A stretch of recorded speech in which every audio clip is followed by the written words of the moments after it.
কিও ভাইয়েরা, উনি কি বলেছেন কথাগুলা শোনা দরকার না? অবশ্যই কথাগুলা শোনা দরকার। ভাইরে ভাই, খুবই গুরুত্বপূর্ণ কথা বলেছেন। আপনার কাছে যদি ওনার কথাগুলো ভালো লেগে থাকে তাহলে অবশ্যই কমেন্ট বক্সে আপনার মূল্যবান মতামত জানিয়ে যাবেন। আগে ভাইয়ের কথাগুলো শোনেন। আমার একটা বাচ্চা হয়েছে 1 মাস 10-12 দিন বয়স। আমার বাচ্চার ঘাড়ে যদি আমি 1 মণ চাউল উঠাই দিই, আমার বাচ্চা তো ওই চাউলের নিচে পড়ে মারা যাবে। এটাই স্বাভাবিক না? তো আপনি যার কথা বললেন সে শিশু, একটা বাচ্চা। তার কাঁধে 1.5 বছর যাবত এই সরকারের উপদেষ্টা ছিল, লুটপাট করে অনেক টাকার মালিক হয়েছে, তো মাথা সমস্যা হয়ে গেছে।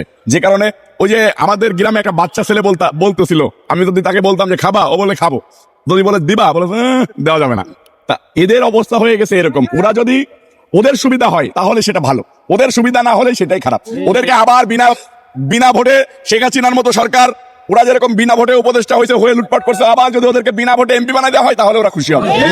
যদি এদেশে ওদেরকে পৃথিবীতে পুরো বাংলাদেশটাও লিখে দেওয়া হয় তারপরে ওরা অখুশি থাকে।